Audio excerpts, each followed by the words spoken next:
বন্ধুরা চলে এলাম তোমাদের সাথে কিছু গল্প করার জন্য, কিছু কথা বলার জন্য, কিছু স্মৃতি তোমাদের সাথে, ভালো স্মৃতি তোমাদের সাথে তুলে ধরার জন্য।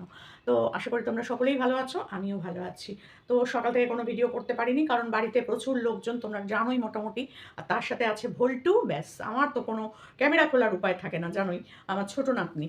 তো সেই কারণে করতে পারিনি। এখন একটু ওর বাবা মার কাছে গছিয়ে গাছিয়ে দিয়ে আমি একটুখানি ফাঁকা সময় পেয়েছি, বসে পড়েছি একটু ক্যামেরাটা খুলে। তো বিশেষ কিছুই আজকে বলবো না, যেটা বলবো সেটা হচ্ছে আমার কিছু ভালো লাগার মুহূর্ত তোমাদের সাথে শেয়ার করব। কয়েকটা দিন, ভালো লাগার কয়েকটা দিন তোমাদের সাথে শেয়ার করব। ভালো মুহূর্ত তো অনেক আছে না জীবনে। তো লাস্ট একটা বছরের শুরুতেই একটা সুন্দর দিন কাটিয়ে এসেছি, 4টে দিন আমি সুন্দর কাটিয়ে এসেছি দুর্গাপুরে। তো সব ভিডিও মোটামুটি তোমাদের কাছে দিয়েছি, পুজো দিতে যাওয়া, খাওয়া দাওয়া, ঘোরা, সব ভিডিও মোটামুটি দিয়েছি। এখনও মেলায় যাওয়ার ভিডিও বাকি আছে, সেটা এখনও তোমাদের কাছে দিয়ে উঠতে পারিনি, নিশ্চয়ই দেবো। তো আজকে আমি তোমাদের কাছে বলতে এসেছি ওখানে গিয়ে আমি কি করলাম প্রথম দিন থেকে, সেটা তো আর বলা হয়নি, তাই না? তো কখনো দেখিয়েছি পুজো দিচ্ছি, কখনো দেখিয়েছি খাচ্ছি, কখনো দেখিয়েছি আমরা একটু মলে গেছি, এরকম। কিন্তু ওভারঅল কী করেছি সেটা তো আর তোমাদের বলা যায়নি না, তো কিছুটা বলি, কিছুটা আর বলবো না। তো প্রথম যখন গেলাম, এখান থেকে বাড়ির থেকে বেরোনোর আগের কথা বলি। তো টিকিট কাটা নিয়ে কথা থেকে শুরু হলো। ফার্স্ট আমাকে ফোন করলো আমাদের চিরু, মানে চিরকুট, অনিকেত ওর ভালো নাম। ফোন করলো, আন্টি তোমাকে কিন্তু আমাদের বাড়ি আসতেই হবে, আমি এখন বাড়ি এসেছি, এই সুযোগে তুমি আমার বাড়িটা একটু ঘুরে যাও, একসাথে থাকতেও পারবো, গল্পগুজব করতে পারবো, খাওয়া দাওয়া করতে পারবো, আর মারও খুব ভালো লাগবে তুমি আসলে পরে, মা তো একা একা থাকে, তো তুমি চলে এসো। এবার আমি দেখলাম যে আমার তো 2 তারিখ অবধি একদম আমি পুরো ব্যস্ত। তো 3 তারিখেও আমার মেয়ে থাকবে, আমি যাবোটা কী করে? তারপরে বলছে তুমি আগে তোমার মেয়ের সাথে কথা বলো, যে মেয়ে কতদিন থাকবে। আমারও সেটা সবথেকে বড় ব্যাপার। মেয়ে যদি বলে আমি এখন 4-5 তারিখ অবধি থাকবো, আমি তার মেয়েকে বলতে পারি না যে না তুই তা থাকলে হবে না, আমি বেড়াতে যাবো। সেটা সম্ভব না। সেই জন্য মেয়েকে বললাম, মেয়ে এসেছিল 2 তারিখে, কারণ আমার ছোটো মেয়ের শ্বশুরমশাইয়ের কাজ ছিল, সেখানে এসেছিল। তো এসে আর কি দুদিন থাকতো। তো যাই হোক, আমি যখন বললাম যে এরকম এরকম ব্যাপার, তখন বললো না না, আমি তো এমনিই 3 তারিখে চলে যাবো, তুমি বরঞ্চ যাও, ঘুরেই এসো। অনেক দিন থেকে যখন তোমাকে বলছে, আর তোমারও একা একা সময় কাটে না, যাও তাহলে ঘুরে এসো। বলে তখন আমি ওকে বললাম যে না, ও চলে যাচ্ছে। তখন বলল তাহলে আন্টি আমি এখনই টিকিট কাটবো, বোঝো। সঙ্গে সঙ্গে টিকিট কেটে আমার হোয়াটসঅ্যাপে টুং টুং করে পাঠিয়ে দিল, যাওয়ার আসার দুটোরই টিকিট কেটে পাঠিয়ে দিল। তোমার ইন্টারসিটিতে। আর ইন্টারসিটি আমাদের ইছাপুরে দাঁড়ায় না, দাঁড়ায় হচ্ছে গিয়ে সেই ব্যারাকপুরে। এবার আমার তো বুক দুরুস করছে যে এতটা রাস্তা আমি একা একা যাবো, এতটা মানে কতক্ষণ, 3 ঘন্টা, খুব বেশি না। কিন্তু তবুও মানে এখান থেকে কলকাতা যাচ্ছি আসছি ঠিক আছে, কিন্তু দুর্গাপুর যেখানে আমি কোনোদিন যাইনি, সেখানে আমি যাচ্ছি একা একা একদম। তো যাই হোক, ট্রেনে তো উঠিয়ে দিল হচ্ছে আমার ননদের বর। তার মধ্যে করলাম আমি একটা কেলো, মানে ভুলভাল কাজ।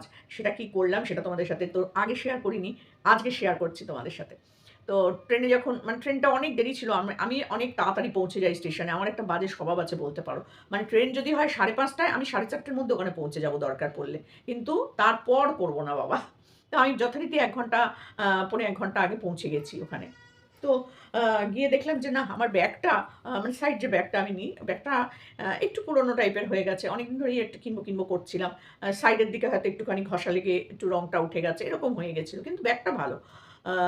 তখন আমি ভাবলাম কি, তাহলে চল গিয়ে একটু ইয়ে কিনি, একটা ব্যাগ কিনি। তো ও বলল তাহলে চলো, আমার ননদের বর আমাকে তুলে দিয়ে আসতে গেছিলো। হ্যাঁ চলো, গেলাম। আমি টাকা তুললাম ওখান থেকে, ব্যাংক থেকে, এটিএম থেকে। তুলে এটিএম কার্ডটা ২,০০০ টাকা, না ১,০০০ টাকা তুলেছিলাম খুব সম্ভবত। আ ১,০০০ টাকা, হ্যাঁ ১,০০০ টাকা তুললাম। কারণ রাস্তায় তো টাকা পয়সা সেরকম দরকার পড়ে না। ১,০০০ টাকা থাকলেই ট্রেনে যথেষ্ট মনে হয় আমার। আর আমি কিই বা খাবো? বিকেল ৫:৩০টার ট্রেন। দুপুরে তো ভাত-টাত খেয়েই যাচ্ছি। তো যাই হোক, যা একটু ঝালমুড়ি-টালমুড়ি খাবো এই আর কি। তো তুললাম, তুলে এবার গেলাম ব্যাগের দোকানে। ব্যারাকপুর স্টেশনের কাছে একটা ব্যাগের দোকান আছে। খুব সুন্দর, অনেক রকম ব্যাগ পাওয়া যায়। নানান রকম দামের ব্যাগ পাওয়া যায়। তো আমি একটা ২৫০ টাকা দিয়ে ব্যাগ কিনলাম, বুঝলে? তো সেটা কি করলাম আমি, ফোনপে করলাম। ওই ১,০০০ টাকাটা কিন্তু হাত দিইনি। ওই ১,০০০ টাকাটা আমার ব্যাগে আছে। পুরনো ব্যাগের চেনে যথারীতি ওটা রেখে দোকানে এসেছি। ব্যাংক থেকে বেরিয়ে, মানে এটিএম থেকে বেরিয়ে পুরনো ব্যাগের চেনে, যেখানে প্রতিদিন আমি টাকা রাখা আমার অভ্যেস, এটিএম কার্ড রাখা অভ্যেস, সেখানেই রাখলাম। রেখে যথারীতি দোকান থেকে নতুন ব্যাগটা কিনে ফোনপে করেছি। ওই টাকাটায় হাত দিইনি। কিনে আমি স্টেশনে এসে বসেছি। এবার ট্রেনের তো অনেক টাইম। তো ওই ব্যাগ থেকে কিছু জিনিসপত্র আমি আবার এই ব্যাগে নিলাম। কারণ ওই ব্যাগটা তো আর আমি ডবল ব্যাগ ক্যারি করব না। একটা দোকান থেকে একটা ক্যারি ব্যাগ নিয়েছিলাম। আর আমার ননদের বরকে বললাম যে, "এই ব্যাগটার মধ্যে পুরনো ব্যাগটা ভরে দেবো। তুই নিয়ে বাড়ি চলে যাস।" বলল, "ঠিক আছে।" আর নতুন ব্যাগটা নিয়ে আমি যথারীতি যাব। তো যাই হোক, এবার কি হয়েছে, খুচরো টাকা দরকার। ১০০ টাকার একটা নোট আমি আমার হাতে রেখে দিয়েছি। আর বাকি টাকাটা কিন্তু ওই পুরোনো ব্যাগের চেনটা, ভেতরের চেনে ব্যাগ চেন, এই টাকা আর এটিএম কার্ড দুটোই কিন্তু ওর মধ্যে। ওইটা বার করলাম না। বাকি ওর ভেতরে আমার চিরুনি ছিল, তারপরে তোমার এই যে স্ট্যান্ডটা ছিল, তারপর ব্রাশ ছিল, ক্রিম ছিল, আ তারপরে যা, যা লাগে টিপের পাতা ছিল, যেগুলো আমার আরকি সবসময় প্রয়োজনীয় জিনিস, সেইগুলো সব ওর মধ্যে ছিল। ফোন, আ চার্জার সব ওর মধ্যে ছিল। তো ওইগুলো আমি ওই ব্যাগ থেকে নতুন ব্যাগের মধ্যে ভরে ফেললাম। কিন্তু ওই চেন থেকে বার করে টাকা আর এটিএম কার্ডটা ভরলাম না। ভেবে দেখো, আমার হাতে শুধু ৳১০০ র একটা নোট। বাকি ৳৯০০, একটা ৳৫০০ আর ৫টা ৳১০০ আর একটা ৳৫০০ নোট দিয়েছিল। এক্সিস ব্যাংকে না ৳১০০ নোট দেয়। কিন্তু এসবিআই গুলোতে সব ৫০০, ৫০০, ৫০০। তো আমি এক্সিস ব্যাংক থেকে টাকাটা তুলেছিলাম। যার জন্য আমাকে ৳৯০০ আমি ব্যাগের মধ্যে রেখেছি আর ৳১০০ আমার হাতে ছিল। তো আমার ননদের বরকে আমি বললাম যে, গাড়ি ভাড়া, অটো ভাড়াটা ওকে আমি বললাম যে, "আমি দিয়ে দেব, তুই চলে যাবি যখন আমি অটো ভাড়াটা তোকে দিয়ে দেব।" তো যথারীতি ওকে আমি অটো ভাড়াটা দেব বলে কি করব, খুচরো নেই। ৳১০০ খুচরো আর কোথাও হচ্ছে না, ভেবে দেখো। তো আমি ব্যারাকপুর স্টেশনে দাঁড়িয়ে, দাঁড়িয়ে ফুচকা খেলাম। ৳১০ র ফুচকা খেলাম। তাহলে সেও তো দেবে না। কোনো রকমে বললাম, "ভাই দাও, আমার কাছে আর নেই, আমার খুচরো খুব দরকার।" বলে ও আমাকে ৳৯০ ফেরত দিল। একটা ৳৫০ আর ৳৪০, দুটো ৳২০। বাঁচলাম। তো আমি ওকে ৳৪০ দিয়ে দিলাম আমার ননদের বরকে। দিয়ে ৳৫০ র নোটটা আমি আমার নতুন ব্যাগের মধ্যে ঢুকিয়ে রাখলাম।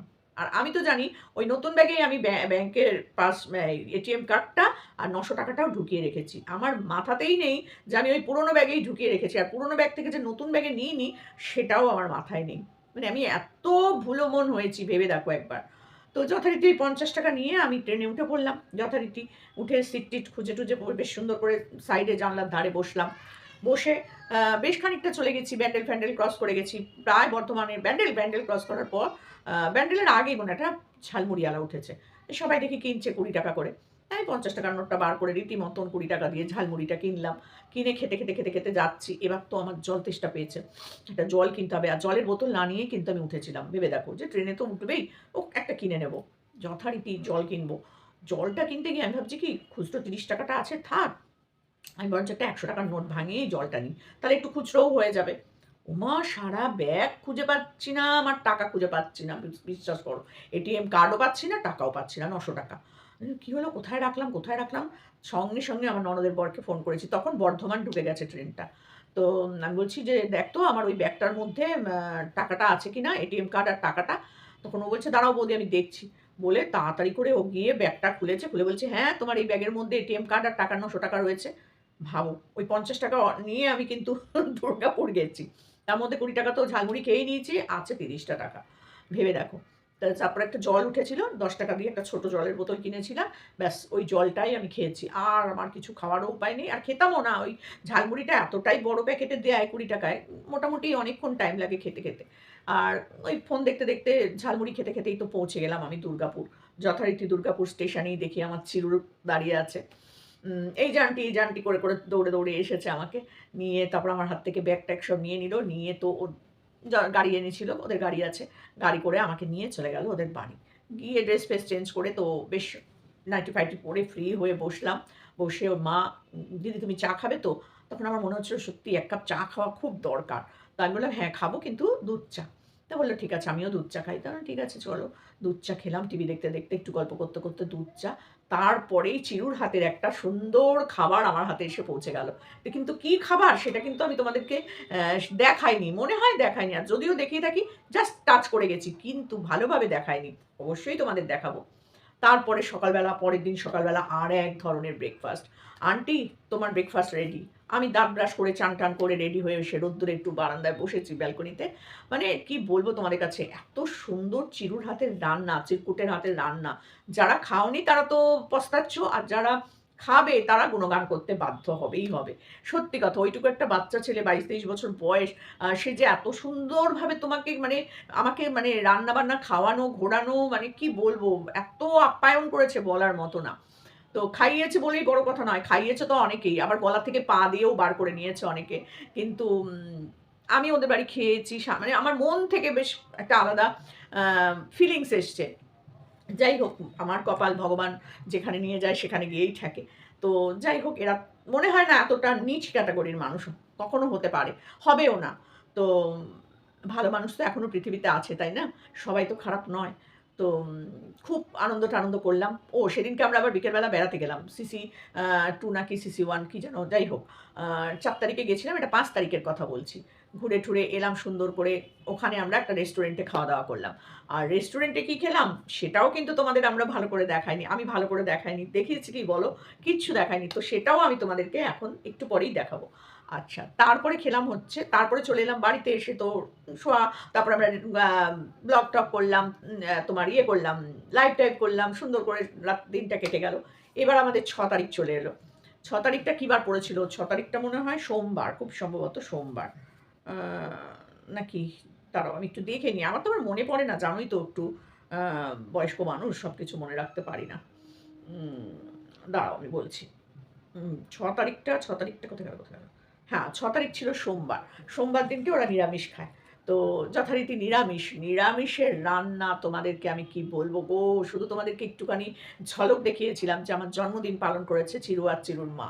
তো আমার আধার কার্ড অনুযায়ী মানে জন্মদিন ডেটটা আ জানুয়ারি মাসে।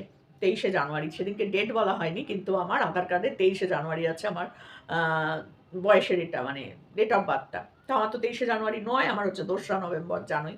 আমার শ্বশুরমশাই উল্টোপাল্টা করে দিয়েছিলেন ভোটার কার্ড ফার্ডে সবেতে। তো যাই হোক সেটা বড় কথা নয়। বড় কথা যেটা সেইটা চিরু আর চিরুর মা তো এত সুন্দর করে আমাকে সাজিয়ে দিয়েছে তোমাদেরকে কি বলব। তো সেটাও তোমাদের সাথে অবশ্যই আরেকবার শেয়ার করব। আমার ভিডিওতে পুরোটা ভালো করে শেয়ার তোমাদের সাথে করিনি। তো সেটাও তোমাদের সাথে আমি শেয়ার করব যে কি দিয়েছিল চিরু আমাকে খেতে। সব কিন্তু নিজের হাতে বানানো। ঠিক আছে? সবটাই নিজের হাতে বানিয়েছিল, বুঝেছো? তারপরে তারপরের দিন হচ্ছে মঙ্গলবার। সেদিনকে আমরা সিসি 2 থেকে যেদিনকে এলাম ঘুরে সেদিনকে খেয়েছিলাম বোধহয় আমরা না আমরা সোমবার দিনকে সিসি 2 এ গেছিলাম। হুম। খুব সম্ভবত আমার অতটা ঠিক গুছিয়ে আমি বলতে পারছি না। তো সেখান থেকে এসে যাওয়ার আগে ওরা সোমবার ছিল। সোমবার দিনকে ওরা ইয়ে করেছিল তোমার কড়াইশুঁটির কচুরি। কড়াইশুঁটির কচুরি সব পুর-টুর দিয়ে লেচি-টেচি করে রেখে গেছিল। মেখে-টেখে ময়দা মেখে লেচি করে রেখে তারপরে যাওয়া হয়েছিল। এসেই পটাপট শুধু বেলে খাও আর ঘুমিয়ে পড়ো। ব্যাস। আমরা একটু লাইভ করলাম। এইসব করলাম। কিন্তু কি খেয়েছি সব কিন্তু তোমাদের সাথে শেয়ার করিনি। আচ্ছা পরের দিনকে চলে গেলাম আমরা পুজো দিতে। মঙ্গলবার দিনকে আমরা গেলাম পুজো দিতে। পুজো দিয়ে তারপরে এসে আমরা বাড়িতে খাওয়া-দাওয়া করলাম। মানে ওখানে কিছু আমরা খাওয়া-দাওয়া করিনি। বাড়িতে এসে আবার যে কচুরি ছিল, সেই কচুরিগুলো খাওয়া-দাওয়া হলো। কারণ রেখে দেওয়া হয়েছিল। অত রাত্রিবেলা এসে আমরা আর মানে রাত্রিবেলায় মেলা-টেলা ঘুরে এসে আর খাওয়ার মানে ইয়ে পাচ্ছিলাম না আমরা, বুঝেছো? ওদিনকে আমরা মেলায় গেছিলাম। মেলাতেও তো প্রচুর ঘুরেছি-টুরেছি, ফুচকা খেয়েছি, তারপরে চপ খেয়েছি। এইসব করে আর সেইভাবে খেতে পারিনি কচুরিটা।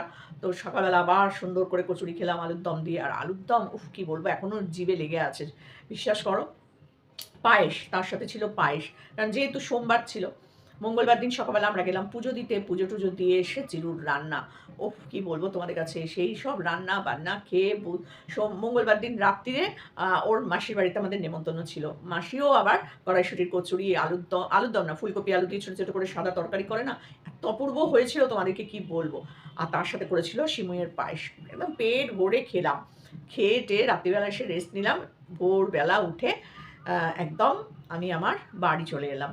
তো কি খেলাম, কি রান্না করেছে আমাদের চিরু সবটা তো তোমাদের সাথে শেয়ার করতে হবে, তাই না? তো সেজন্য আর বড় করব না। অনেকটাই বড় হয়ে গেল বলতে। তো দেখে নাও একবার আমার চিরু আমাকে কি রান্না করে নিজের হাতে খাইয়েছে। সবাইকে কমেন্ট কিন্তু করতে হবে আমি তোমাদেরকে বলে দিলাম। তো চলো দেখে নাও কি